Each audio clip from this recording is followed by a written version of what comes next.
ధన్యము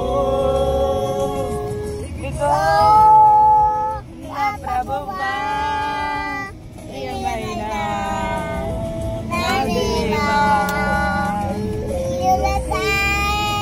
స్తోత్రములు దీవెనకై కృతజ్ఞతలు.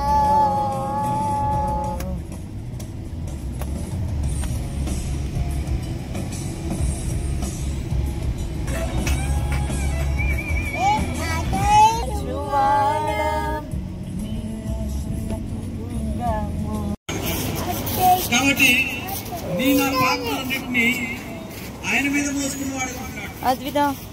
ఆయన కల్వరి శిలువలో ఎక్కడికి వచ్చానా తన శరీరాన్నంతటినీ నలగొట్టుకున్నవాడు అంటున్నాడు. ఎక్కడికి వచ్చానా చివరికి నీరు తను తగ్గించుకుని నీకు నాకు ఎవరైతే యేసు క్రీస్తును మాత్రమే నమ్మకరించుతారో వారు మాత్రమే రక్షించబడతారు. ఎందుకు అనంటే ప్రభు అయిన యేసు క్రీస్తు ఒక్కడే ఆయన మార్గం అయి ఉన్నాడు, ఆయన ఒక్కడే సత్యం అయి ఉన్నాడు, ఆయన ఒక్కడే జీవం అయి ఉన్నాడు.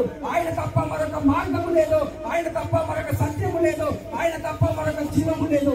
ఆయన ఒక్కడే మార్గం అయి ఉన్నాడు. ఆయన దేనికి మార్గం అయి ఉన్నాడు అంటే మానవులందరూ మరణించిన తర్వాత ఆయన పరలోక రాజ్యానికి చేరడానికి ప్రభు అయిన యేసు క్రీస్తు ఒక్కడే మార్గం.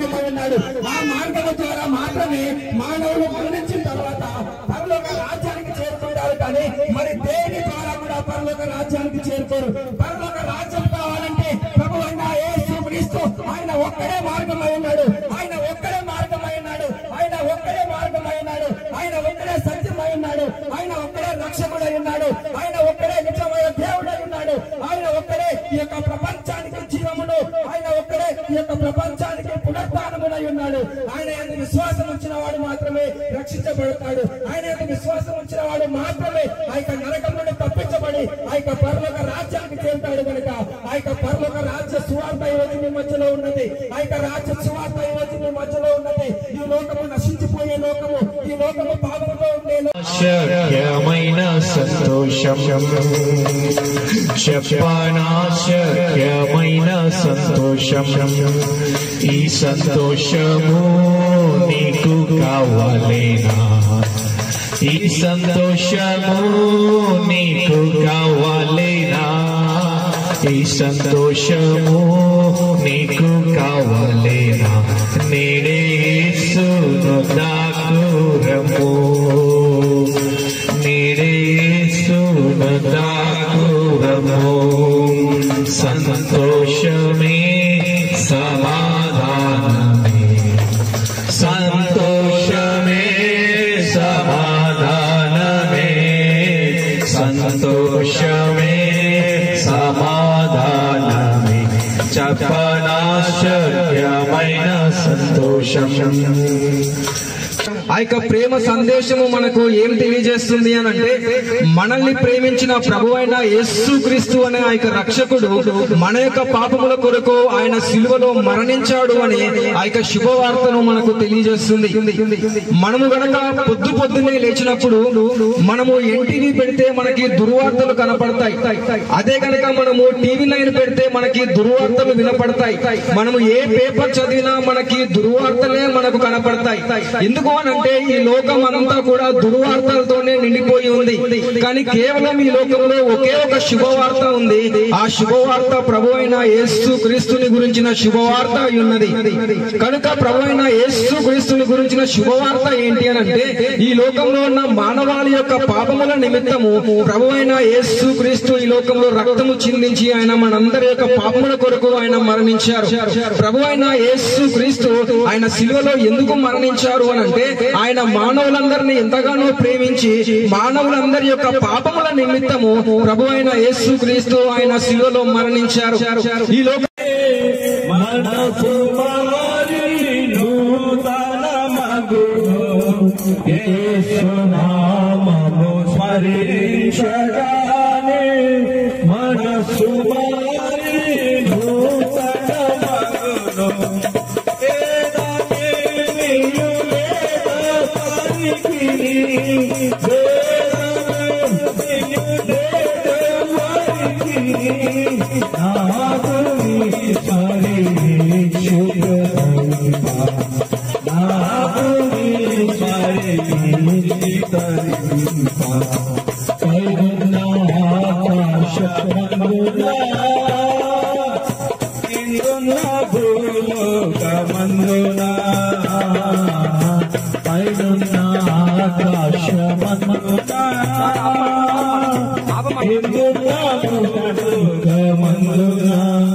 అనగా మన జీవితంలో మనం సంపాదించుకోవడానికి, మనము ఈ లోకంలో ఆనందంగా బ్రతకడానికి, మనం ఈ భాషలో ఆనందంగా ఉండడానికి ప్రయాసపడుతూ ఉంటాము. అవన్నీ కూడా ఈ యొక్క లోకంలో వదిలేసి ఒకనొక సమయంలో వదిలేసి వెళ్ళిపోవాల్సిన సమయం. నువ్వు అనుకుంటున్నావేమో నువ్వు ఎంతగానో ప్రేమించి కుటుంబం నీ దగ్గరకు వస్తుందేమో చనిపోయిన తర్వాత, నువ్వు ఎంతగానో అనుకుంటున్నావేమో నువ్వు ఎంతగానో కష్టపడిన తర్వాత నువ్వు కష్టపడిన ఇల్లు నీలో వస్తుందని అనుకుంటున్నావేమో అవన్నీ కూడా వదిలేసి వెళ్ళిపోవాలి. నువ్వు అనుకుంటున్నావేమో నువ్వు కష్టపడి ధనం సంపాదించుకున్నవంతా కూడా నీతో పాటు చనిపోయినంత వస్తుంది అనుకుంటున్నావేమో ఏమి కూడా నీ దగ్గరికి రావు. ఎందుకంటే ఒకసారి నువ్వు చనిపోయిన తర్వాత దిగంబరిగా ఇలానే ఎలాగైతే వచ్చావో అలానే మరి నువ్వు తిరిగి వెళ్ళిపోతా ఉంటావు. నీ యొక్క భూమిలో పాతి పెడతా ఉంటారు.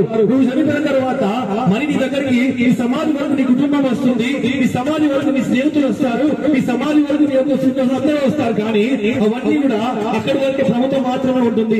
తర్వాత చనిపోయిన తర్వాత నువ్వు తిరిగి పరలోక రాజ్యానికి నరకానికి 2 మార్గాలు మాత్రమే ఉంటాయి. ఈ లోకంలో యేసు ప్రభు అనే వ్యక్తి ఉన్నాడు. ఆయన 2000 సంవత్సరాల క్రితము నీ కొరకు, నా కొరకు, కుటుంబాలందరి కొరకు రక్తము చిందించడానికి, మనందరినీ పాపం నుంచి విడిపించడానికి ఈ లోకానికి వచ్చాడు. ఈ లోకానికి వచ్చి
మనమంటూ భూమి మీదకి వచ్చామంటే అందరూ ఏమనుకుంటారంటే నా జీవితం ఇంతేలే అని బాధపడుతుండొచ్చు, కష్టాల్లో ఉండొచ్చు.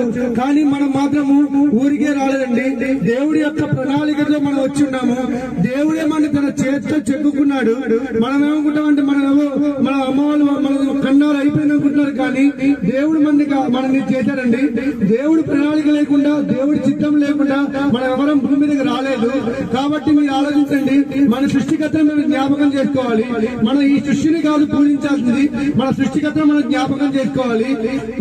మన ఈ సృష్టికర్త ఎవరు అంటే మీరు ఆలోచించినట్లయితే మన సృష్టించిన దేవుడే మన సృష్టికర్త. అయితే మనం ఈ భూమి మీద ఉన్నప్పుడు ఎన్నో పాపాలు చేస్తుంటాము. ఆ పాపాలను ఎవరు క్షమిస్తారో అని మన పక్కింటి వాళ్ళ దగ్గర పోయి అడిగితే, నా పాపం క్షమించమని పక్కింటి వాళ్ళు అడిగితే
దేనికోసం బ్రతుకుతున్నాం, మనం చనిపోయిన తర్వాత ఎక్కడికి వెళ్తామని కొన్ని విషయాలు మనం తెలుసుకోవాలి. నిజమే కదా, మట్టిలో నుంచి పుట్టాం, మళ్ళీ తిరిగి మట్టిలోనికి వెళ్తాం. అవును కదా, మన్నైనది మనలోనే వెళ్ళిపోతుంది. కావున ప్రభువైన యేసుక్రీస్తు ఏం చెప్తున్నాడంటే, ఆయన 2000 సంవత్సరాల క్రితం మీ భూలోకానికి వచ్చినాడు. ఆయన దేనికోసం వచ్చినాడంటే, ఈ రోజు నువ్వు చేసిన పాపం వల్ల ఆయన మీ భూలోకానికి వచ్చినాడు. నువ్వు చేసిన పాపం వల్ల ఆయన చనిపోయాడు. నిజమే కదా, పాపం వల్ల ఏంటి అంటే, నిజానికి ఈ రోజు మనం మానవుడుగా ఎన్నో పాపాలు చేస్తూ ఉన్నాం. మానవుడుగా రోజు ఎన్నో పాపాలు చేస్తూ ఉన్నాం. కానీ ఈ లోకంలో చూసిన ఎన్నో పాపాల నుంచి ఈ రోజు ఆ పాపం నుంచి విడిపించబడాలంటే ప్రభువైన యేసుక్రీస్తు. నిజానికి మానవుడి కోసం ప్రభువైన యేసుక్రీస్తు ఏం చేస్తున్నాడు, మన పాపం నుంచి తప్పించబడడానికి ప్రభువైన యేసుక్రీస్తు మన కోసం ఏం చేస్తున్నాడంటే, నిజమే ఈ రోజు చేసిన పాపం నుంచి ఆయన తప్పించడానికి ప్రభువైన యేసుక్రీస్తు 2000 సంవత్సరాల క్రితం భూలోకంకి వచ్చినాడు. ఆయన ఏం చేస్తున్నాడంటే, ఈ రోజు చేతులు దాడానికి మేకు విడిచబడి ఉన్నాయి. ఈ రోజు చేస్తున్న పాపం వల్ల ఆయనకి మేకు విడిచబడి ఉన్నాయి. ఈ రోజు చేస్తున్న చూపులు పాపం వల్ల ఆయనకి ముళ్ళు విడిచబడినది. ఈ రోజు మానవుడు చూస్తున్నాం, 750 వాళ్ళు చనిపోయి ఉన్నారు కానీ తిరిగి లేవలేదు. పెద్ద వాళ్ళు చనిపోయి ఉన్నారు, డబ్బు ఉన్న వాళ్ళు చనిపోయి ఉన్నారు, కొన్ని కోట్ల ఆస్తులు వాళ్ళు చనిపోయి ఉన్నారు, పేరు సంపాదించిన అందరూ చనిపోయి ఉన్నారు. కానీ వాళ్ళు ఎవరు కూడా తిరిగి లేవలేదు, కానీ చనిపోయి ఇంకా అలానే ఉన్నారు. కానీ ప్రభువైన యేసుక్రీస్తు చనిపోయి 3 రోజులు తిరిగి లేచున్నాడు. ఈ లోకంలో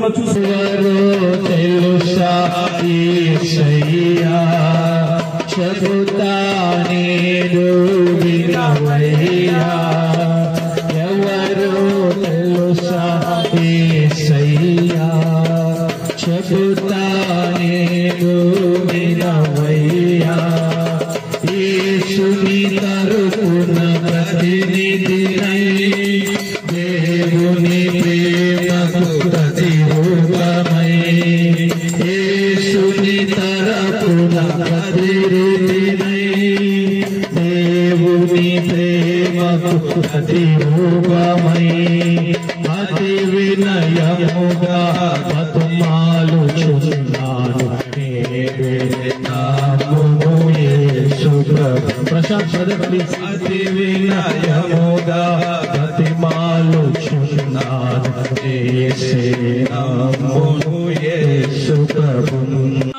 పాపం పోవాలంటే కోడ్లను మేకల ద్వారానో రక్తం చిందిస్తారు. దానివల్ల పాపం పోదు. పాపం పోవాలంటే పరిశుద్ధుడైన దేవుడే ఈ లోకానికి వచ్చి రక్తం చిందించాలి. ఆ దేవుడే ప్రభువైన యేసుక్రీస్తు.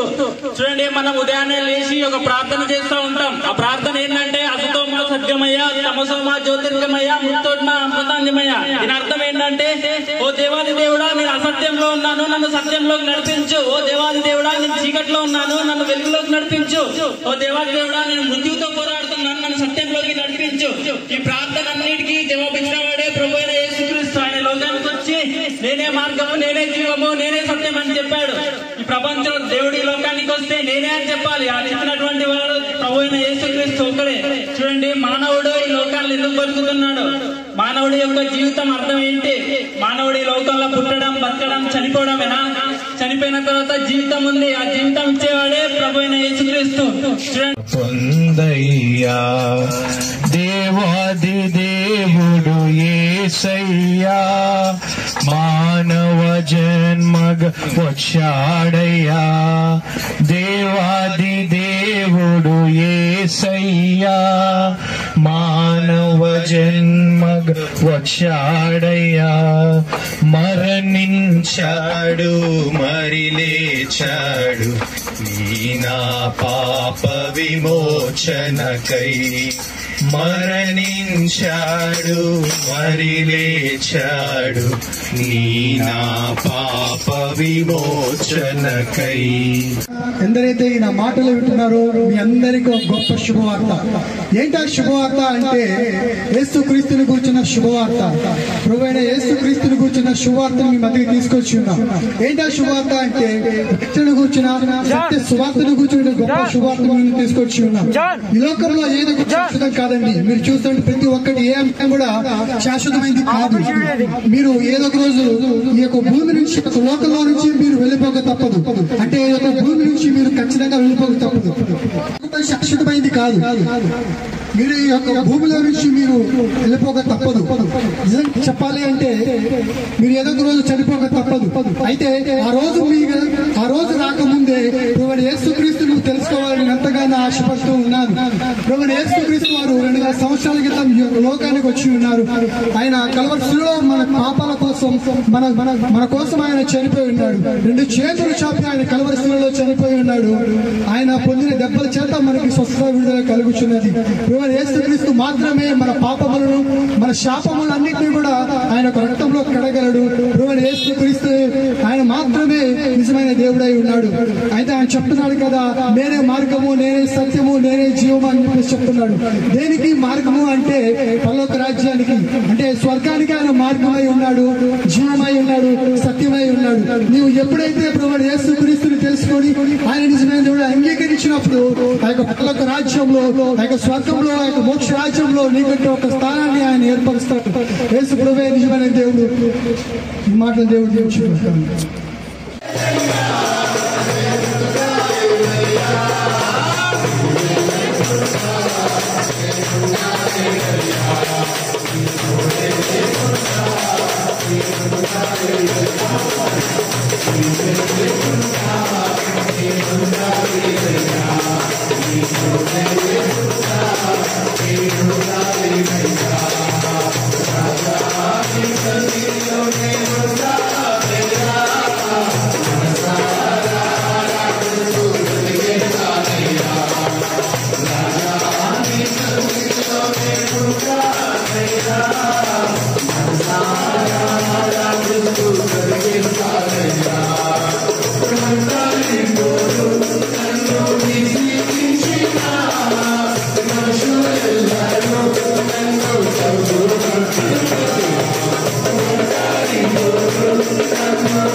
ఆయన సృష్టించాడు. ఆయన మానవులను ఎంతగానో ప్రేమించి తన స్వరూపంలో తన పోలిక చొప్పున ప్రభువైన యేసుక్రీస్తు ఈ లోకాన్ని ఎంతగానో ఎవరైతే యేసుక్రీస్తును మాత్రమే నమ్మకరించుతారో వారు మాత్రమే రక్షించబడతారు. ఎందుకు అనంటే ప్రభువైన యేసుక్రీస్తు ఒక్కడే ఆయన మార్గం అయి ఉన్నాడు, ఆయన ఒక్కడే సత్యం అయి ఉన్నాడు, ఆయన ఒక్కడే జీవమై ఉన్నాడు. ఆయన తప్ప మరొక మార్గము లేదు, ఆయన తప్ప మరొక సత్యము లేదు, ఆయన తప్ప మరొక జీవము లేదు. ఆయన ఒక్కడే మార్గం అయి ఉన్నాడు. ఆయన దేనికి మార్గం అయి ఉన్నాడు అంటే మానవులందరూ మరణించిన తర్వాత ఆ యొక్క పరలోక రాజ్యానికి చేరడానికి ప్రభువైన యేసుక్రీస్తు ఒక్కడే మార్గమై ఉన్నాడు. ఆ మార్గము ద్వారా మాత్రమే మానవులు పోయినాడు. ఆయన ఒక్కడే మార్గమై ఉన్నాడు, ఆయన ఒక్కడే సత్యమై ఉన్నాడు, ఆయన ఒక్కడే రక్షకుడై ఉన్నాడు, ఆయన ఒక్కడే నిజమైన దేవుడై ఉన్నాడు, ఆయన ఒక్కడే ఈ యొక్క ప్రపంచానికి జీవమును, ఆయన ఒక్కడే ఈ యొక్క ప్రపంచానికి పునరుత్థానమునై ఉన్నాడు. ఆయన యొక్క విశ్వాసం ఉంచిన వాడు మాత్రమే రక్షించబడతాడు. ఆయన యొక్క విశ్వాసం ఉంచిన వాడు మాత్రమే ఆ యొక్క నరకం నుండి తప్పించబడి ఆ యొక్క పరలోక రాజ్యానికి చేరుతాడు. కనుక ఆ యొక్క పరలోక రాజ్య సువార్త ఈరోజు మీ మధ్యలో ఉన్నది. ఆ యొక్క రాజ్య సువార్త ఈరోజు మీ మధ్యలో ఉన్నది. ఈ లోకము నశించిపోయే లోకము, ఈ లోకము పాపంతో ఉండే అంటే ప్రతి మానవుడు కూడా పాపము చేయడం కారణంగా ఈ లోకంలో మానవులపైకి మరణం వచ్చింది. ఆ యొక్క మరణం కారణంగా ప్రతి మానవుడు కూడా చనిపోతున్నాడు. చనిపోయిన తర్వాత ఆ యొక్క పాపము కారణంగా వచ్చిన మరణము వలన ప్రతి మానవుడు కూడా నరకానికి వెళ్తున్నాడు.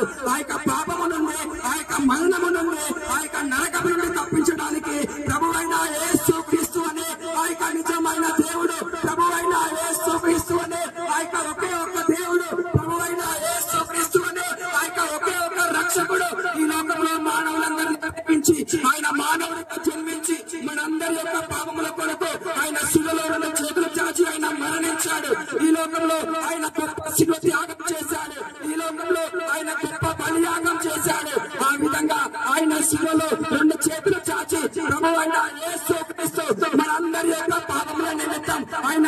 లేచాడు. ఆయన మరణించి 3వ రోజు తిరిగి లేచాడు.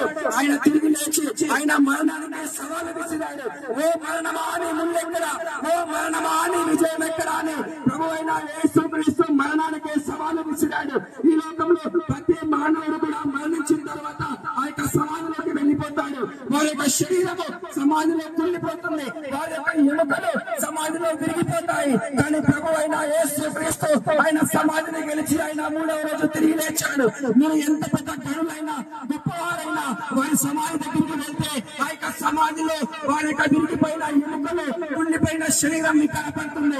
కానీ కేవలం ప్రభు అయిన యేసుక్రీస్తు ఒక్కరి సమాధి దగ్గరికి వెళ్తే ఆ యొక్క సమాధి తెరవబడి ఉంటుంది, ఆ యొక్క సమాధి తెరవబడి ఉంటుంది.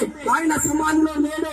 ఎందుకు అంటే ఆయన సమాధిని గెలిచి ఆయన మరణాన్ని గెలిచి ఆయన తిరిగి లేచాడు. ఆయన సమాధిని బద్దలు కొట్టి ఆయన తిరిగి లేచి ఆయన మరణానికి సవాలు విసిరాడు. ఈ లోకంలో మన బట్టి నలగొట్టబడి వాడు ఉన్నాడు. మన సమానార్థమైన శిక్ష అతని మీద పడింది ప్రియులారా. కాబట్టి ఈ ఉదయకాల సమయంలో వాక్యం వింటున్న మీరు మీ హృదయాలను ప్రభువైన యేసుక్రీస్తుకి ఇచ్చినట్లయితే మీ హృదయంలో శాంతి, సమాధానము నిత్యము ఎల్లప్పుడూ ఇచ్చేవాడిగా ఉంటున్నాడు. పరిశుద్ధ గ్రంథము బైబిల్ ఈ విధంగా సెలవిస్తుంది, యేసుక్రీస్తు వారి విధంగా సెలవిస్తున్నాడు. ఏ భేదము లేదు, అందరూ పాపము చేసి దేవుడు అనుగ్రహించు మహిమను పొందాలని సెలవిస్తూ ఉంటున్నాడు. ప్రియులారా, నా కోసం చనిపోయినటువంటి వారు ఎవరైనా ఉన్నారా? నీ కోసం నా కోసం చనిపోయి తిరిగి లేచినటువంటి వారు ఎవరైనా ఉన్నారా? ఒక్కసారి ఆలోచించు నా తల్లి, నా చెల్లి, నా తమ్ముడు, నీ కోసం నా కోసం చనిపోయినటువంటి వ్యక్తి గురించి చెబుతూ ఉన్నాను. ఆయన పేరే యేసయ్య. యేసు ప్రభు అని నీ నోటితో ఈరోజు ఒప్పుకుంటే నీకు స్వర్గం. యేసు ప్రభు అని నీ నోటితో ఈరోజు ఒప్పుకుంటే నీకు స్వర్గం. దయచేసి ఆయన చనిపోయి తిరిగి లేచాడు, నా కోసం చనిపోయాడు, నా పాపాల నిమిత్తం ఆయన మరణించాడు అని మనము చిన్న మాట మన హృదయంలో అనుకున్నట్లయితే మనకి ఈరోజు స్వర్గం దొరుకుతుంది. ఆ స్వర్గంలోనే ఆనందం. ఆ స్వర్గం కావాలంటే యేసయ్యే మార్గం. నేనే మార్గము, నేనే సత్యము, నేనే జీవము అని చెప్పినటువంటి ఆ యేసయ్య, చనిపోయి తిరిగి లేచినటువంటి ఆ యేసయ్య ఈ రోజు నీ ఇంటి తలుపు తడుతూ ఉన్నాడు, నీ గుండె తలుపు తడుతూ ఉన్నాడు. ఒక్కసారి ఆలోచించు నా తల్లి, ఒక్కసారి ఆలోచించు నా బిడ్డ. ఒక్కసారి ప్రభువును నమ్ముకున్నట్లయితే, యేసు ప్రభు అని నీ నోటితో ఒప్పుకుంటే నీకు ఈ క్షణమే స్వర్గంలో స్థలము దొరుకుతుంది. ఏమిటో నీ పాపాలు క్షమించబడకపోతే నువ్వు పరలోకానికి చేరలేవు. నీ పాపాలు క్షమించబడకపోతే నువ్వు నరకానికి వెళ్తావు. ఆ నిత్యాగ్ని ఉంటుంది, ఆ నరకంలో నిత్యము మండే అగ్ని ఉంటుంది. ఆ నరకం నుంచి తప్పించుకోవాలంటే నీ పాపములు క్షమించబడాలి, నీ పాపములు కడగబడాలి. నీ పాపములు క్షమించబడి నీ శుద్ధిగా అవ్వాలి. నువ్వు అనుకోవచ్చు నేనేం పాపం చేశానని. బైబిల్లో ఒక వాక్యం ఉంది, తమ దృష్టికి తాము శుద్ధులై తమ మాలిన్యము నుండి కడగబడని వారు కలరు అని. అంటే ఏంటంటే నీ దృష్టికి, అంటే నీ దృష్టికి నా దృష్టికి, నా దృష్టికి నేను మంచివాడని, నేను శుద్ధుడని అనుకుంటాను. కానీ నేను పాపం చేసినంతే దేవునికి తెలుసు. ఆయన పరిశుద్ధుడైన దేవుడు కనుక ఏ చిన్న పాపంని ఆయన సహించలేడు. కనుక ఆయన ఏం చేశాడంటే తన ప్రియకుమారుడైన యేసుక్రీస్తు ప్రభుని నీ కొరకు నా కొరకు ఈ భూలోకానికి పంపించినాడు. ఈ భూలోకానికి పంపించి నీ పాపములకు నా పాపములకు రావాల్సిన శిక్షను ఆయన తన మీద, తన ప్రియకుమారుని మీద వేసి ఆయన నా సిలువలో అప్పగించడానికి ఇష్టపడుతూ వచ్చినాడు, నలుగగొట్టడానికి ఇష్టపడుతూ వచ్చినాడు. ఎందుకొరకంటే కేవలం నీ కొరకే నువ్వు రక్షణ పొందాలని, నువ్వు ఆయనతో నిత్య జీవంలో ఉండాలని. గనుక నీ దృష్టికి నువ్వు శుద్ధులు అనుకొనక నీ దృష్టి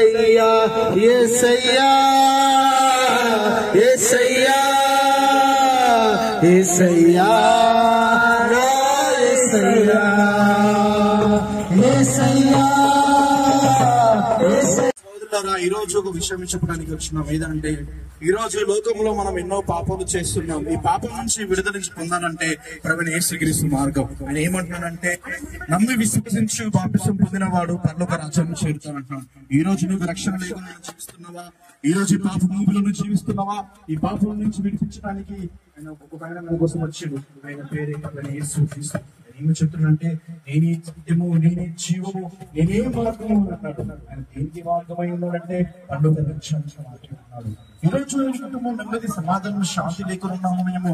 ఈ రోజు శాంతి సమాధానం కావాలంటే యేసు దగ్గరికి రా అని చెప్తున్నాడంటే ఇక్కడ నెమ్మది, సమాధానం, శాంతితో ఉన్నాను నమ్మండి అని యేసుక్రీస్తు చెప్తున్నాడు.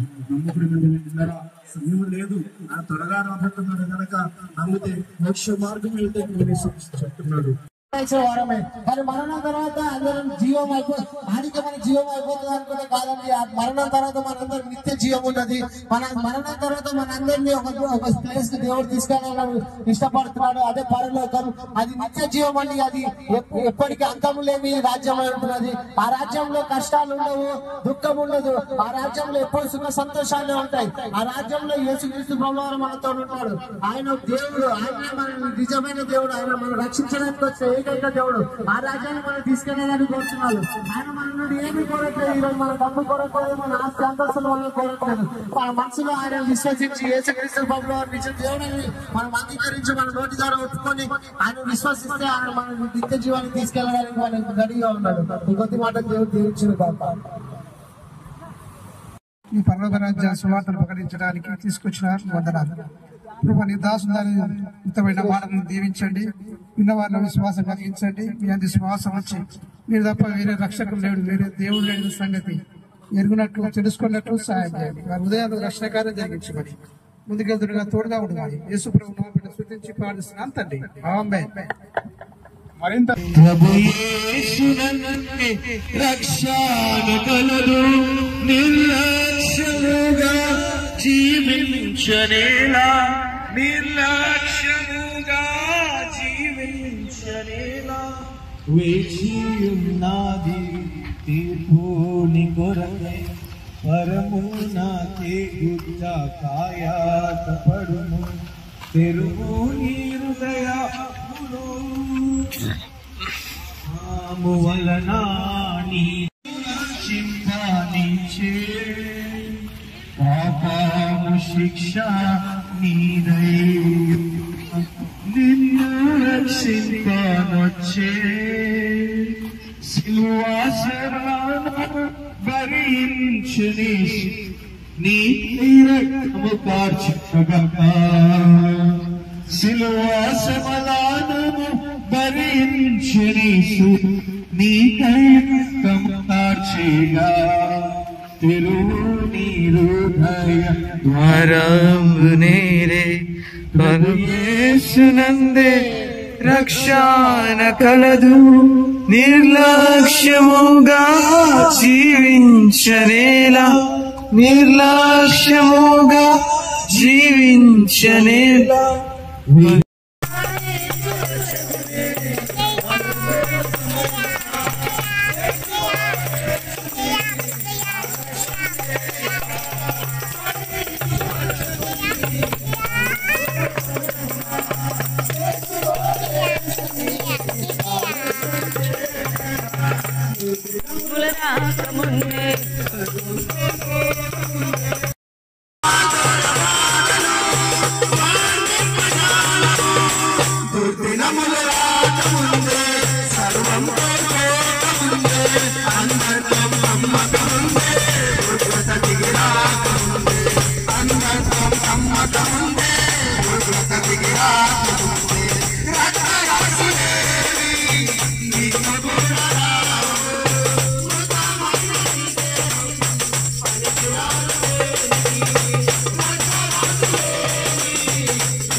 సాగము యేసుతో కలిసి ఓ పరదేశీ, ఓ ప్రవాసి, ఎడారి జీవితవాసి, గుడార యాత్ర నివాసి, స్వల్పకాల భోగముల కొరకు ఆరాటం ఇంకెంత వరకు, అల్పకాల ఈ సుఖముల కొరకు ఆశలు ఇంకెంత వరకు, స్వల్పకాల భోగముల కొరకు ఆరాటం ఇంకెంత వరకు.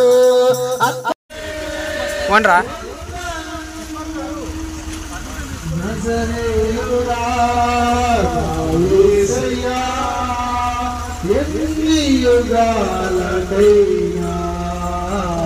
నా రాజదైవము నీవేనని గలమెత్తి నీ కీర్తిని చాటునా నజరేయుడా సియోను శిఖరము నీ సింహాసనమాయెనా వెళ్ళేరా బాబు సియోను శిఖరము నీ సింహాసనమాయెనా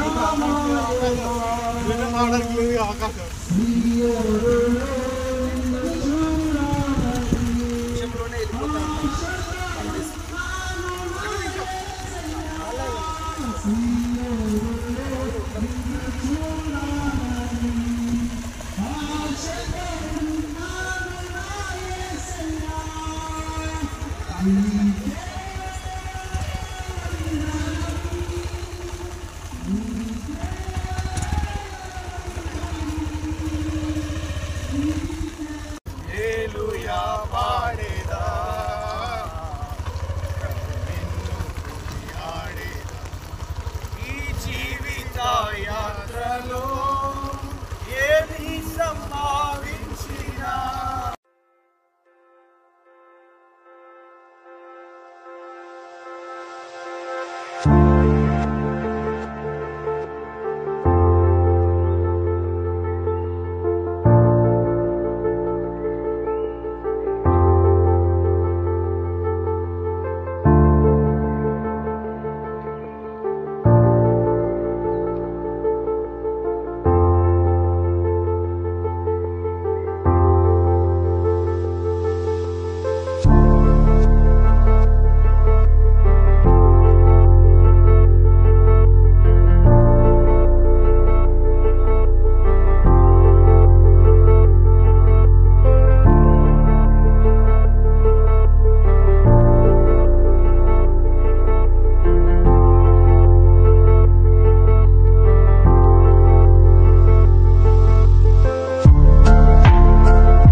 సైన్యములకు అధిపతి అయినా యెహోవా మన అన్న యుద్ధము యెహోవాదే యుద్ధము యెహోవాదే యుద్ధము యెహోవాదే యుద్ధము యెహోవాదే मुसीबत में मुझको संभाला रखवाला यीशु है रखवाला रखवाला यीशु है रखवाला నీవు చేసిన ఉపకారములకు నేనేమి చెల్లింతును వేలాది దూడల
మనమంటూ భూమి మీదకి వచ్చామంటే అందరూ ఏమనుకుంటారంటే నా జీవితం ఇంతేలే అని బాధపడుతుండొచ్చు, కష్టాల్లో ఉండొచ్చు.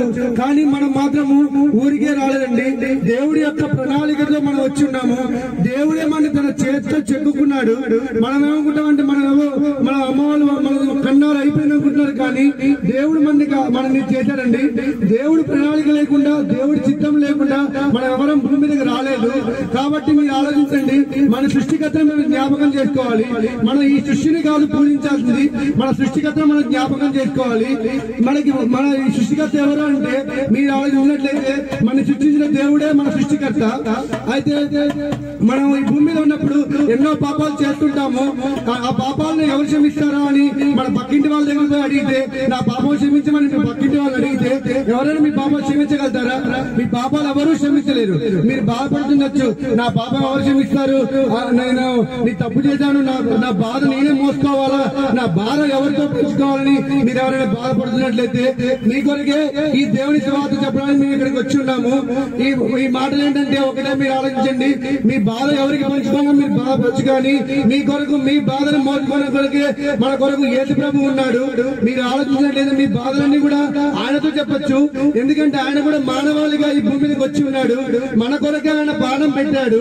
ఆయన శిలువలో మన కొరకు ప్రాణం పెట్టాడు. ఆయన రక్తం మన కొరకు కార్చాడు. ఆయన కార్చిన రక్తం ద్వారా మనందరికీ స్వస్థత ఉంటుంది. మీరు ఆలోచించ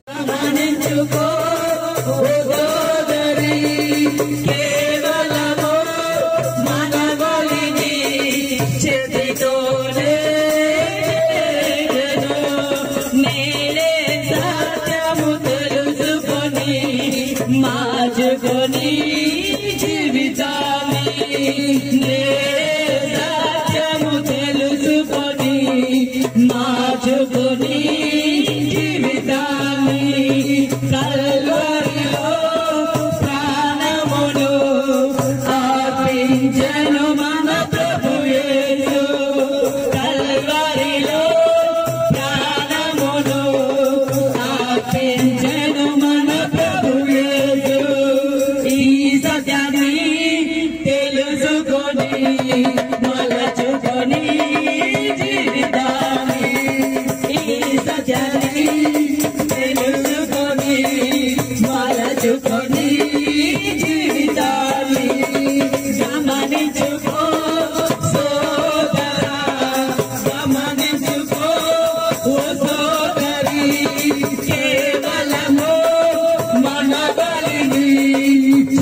నీ హృదయని మార్చుకొని మార్చుకుంటే క్షమించును గమనించుకో సోదరా గమనించుకో ఓ సోదరి కేవలము మన బలిని చేతితోనే గమనించారా? మన ఎవరు తాగించారని ఎవరైనా ఆలోచించారా? మనమంటూ భూమి మీదకి వచ్చామంటే అందరూ ఏమనుకుంటారంటే నా జీవితం ఇంతేనే అని బాధపడుతుండొచ్చు, కష్టాల్లో ఉండొచ్చు. కానీ మనం మాత్రము ఊరికే రాలేదండి. దేవుడి యొక్క ప్రణాళికతో మనం వచ్చిన్నాము. దేవుడే మన తన చేతితో చిక్కుకున్నాడు. మనం ఏమనుకుంటామంటే మన అమ్మ వాళ్ళు మన కన్నాలు అయిపోయింది అనుకుంటున్నారు. కానీ దేవుడు మనని చేశాడండి. దేవుడు ప్రణాళిక లేకుండా, దేవుడి చిత్తం లేకుండా మనం ఎవరం భూమి మీదకి రాలేదు. కాబట్టి మీరు ఆలోచించండి, మన సృష్టికర్తను మనం జ్ఞాపకం చేసుకోవాలి. మనం ఈ సృష్టిని కాదు పూజించాల్సింది, మన సృష్టికర్తను మనం జ్ఞాపకం చేసుకోవాలి. మన ఈ సృష్టికర్త ఎవరు అంటే మీరు ఆలోచించండి, మన సృష్టించిన దేవుడే మన సృష్టికర్త. అయితే మనం భూమి మీద ఉన్నప్పుడు అది మీరు అనుకోవచ్చు, చనిపోయిన తర్వాత ఎక్కడికి వెళ్తారండి? ప్రభు యేసుక్రీస్తు వారు చెప్తున్నాడు, మనం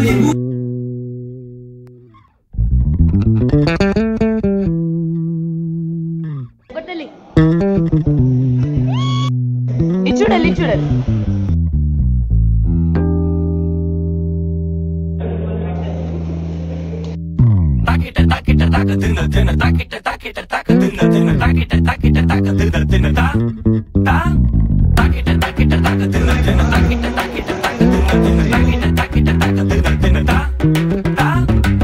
సర్వలోకమా స్తుతి గీతం పాడేదం, ప్రభుని నామమును ప్రబలపరచెదం.